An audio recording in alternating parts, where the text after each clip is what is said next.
Aloha, this video is in response to the article about coherence and mystery. And I really enjoyed reading this article because he talked about how coherence is basically like stories, and was the symbol that he kind of used to explain in the analogy that he used throughout the article.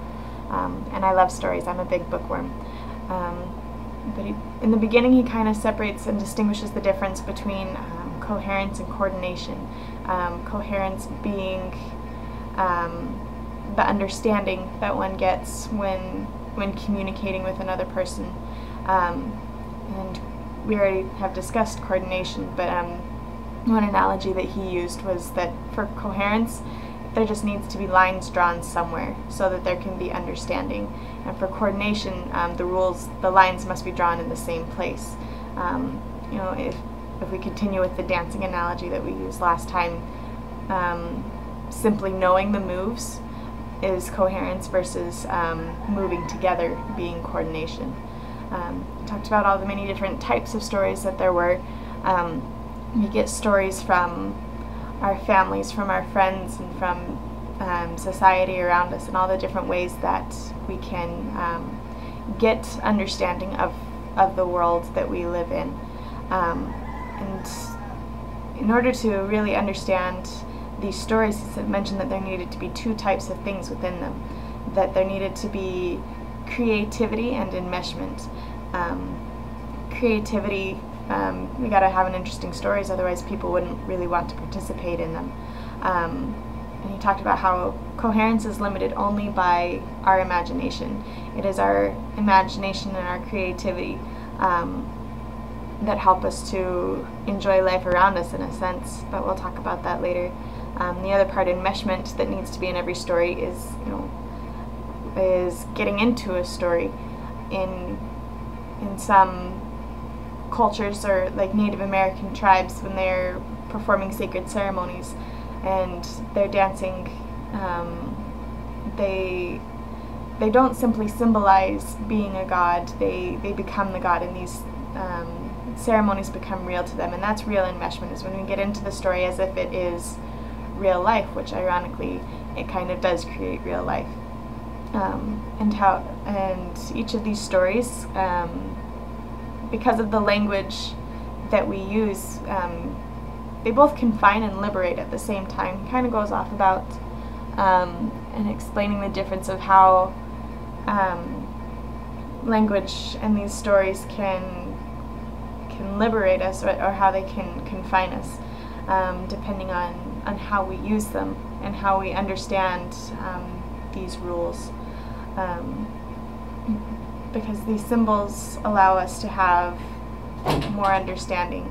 Or once again, going back to the dancing analogy, you know, dance moves may limit the place where we can move, but the different types of moves allow us to understand the symbols that are trying to be expressed, and allow us to express ourselves if only we can understand where the lines are drawn, and getting the coherence out of everything. Because these stories take us into something beyond what's here and now. He talks about how they take us beyond our biology, and how real artists express themselves in different ways. Children use imagination to create these worlds that are around them, and they become real to them. Like when children are playing make-believe, and he kind of states that we do the same thing, that we use our imagination and getting into things in order to live the life around us. That in order to fully live life, just like how we fully enjoy a story, there has to be that creativity and enmeshment. We need to not be limited by our imaginations, to use our imaginations to think of things that we would want to do in our lives, and then go after them, to get into it, and to really have that in our lives, which I thought was kind of neat, the importance that communication can have in taking us into another step of life, into helping us live life a little bit more fully. And once again, how these stories take us beyond our biology. It takes us beyond what is seen, and so he starts going into mystery, things that aren't really seen, things that are unspeakable and unknown. Most stories will have some sort of mystery that will make you want to wait until the end of the story to understand fully what's going on, and life has that too, that there's so much mystery in life. He mentions in the article the war between science and religion, because religion always has so much mystery in allowing, we don't know everything because God knows everything, and that we can't understand it, but how science has started to explain everything, and some people believe that that's taking away the mystery of life, but the author kind of argues against that fact.